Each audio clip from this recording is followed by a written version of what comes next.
এটা হচ্ছে বাঁশখালীর লাস্ট সীমান্তের লাস্ট প্রান্তে লবণের শাসি এলাকা চনুয়া। তবে আজকে মালক ভাইকে নিয়ে আমার প্রিয় মালক ভাইকে নিয়ে আমি আজকে এই জায়গাটাতে ঘোরাফেরা করতেছি।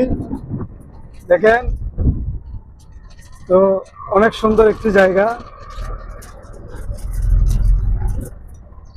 খুবই সুন্দর। বাঁশখালীর লাস্ট সীমান্তে একেবারে গ্রামীণ প্রাকৃতিক অঞ্চল।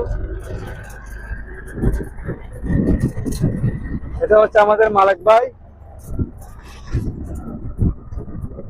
তবে ভিডিওর সাথে থাকবেন, আরো অনেক কিছু আপনাদেরকে দেখাবো ইনশাল্লাহ। দেখেন এখানে লবণ চাষ হয়। বাঁশখালী লাস্ট সীমান্তে চনুয়া বরগুনা এই জায়গাতেই লবণ চাষ হয়। এই লবণগুলো এখান থেকে চাষ হয়ে উৎপাদন হয়ে এবং আমাদের প্রত্যেকটা ঘরে ঘরে বাংলাদেশের অঞ্চলে সংরক্ষণ হয়। এই পানিগুলো দেখা যাচ্ছে, এগুলো হচ্ছে লবণ পানি, লবণাক্ত। এখান থেকে এই পানিগুলো থেকে লবণ চাষ হয়। এই হলো কথা। অবশ্যই আপনাদেরকে আপডেট ভিডিও আমি দেখাবো ইনশাল্লাহ, ভিডিওর সাথে থাকবেন।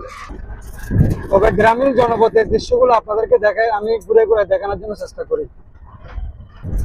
দেখেন কত বড় বিল, এই বিলগুলোতে আসলে লবণ চাষ হয়।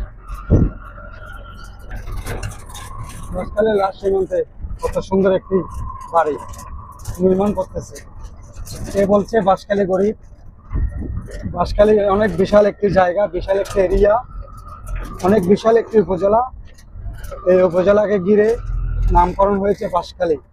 তবে এখানে বাঁশখালী লাস্ট সীমান্তে এখনো কাঁচা রাস্তা আছে, কিন্তু এই পানিগুলো হচ্ছে লবণাক্ত পানি। এগুলো দিয়ে, এই পানিগুলো দিয়ে লবণ উৎপাদন হয়।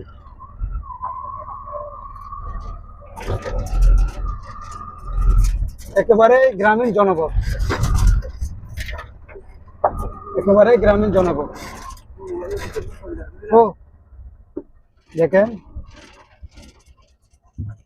সব জায়গায় কিন্তু একেবারে দুধু লবণ শাসি বিল এগুলা। এটা হচ্ছে আমাদের মালিক ভাই। মালিক ভাই, হ্যাঁ ভাই। কোথায় আসলেন? ভাই আমরা আসছি এখন সনুয়া সনুয়া সোনুয়া। বাঁশখালীর লাশ মাথা। দেখেন আমার ভাইয়ের গাড়িকে, এই গাড়িটাকে নিয়ে চলে আসলাম। অবশ্যই ভাইয়ের গাড়িও দেখেন।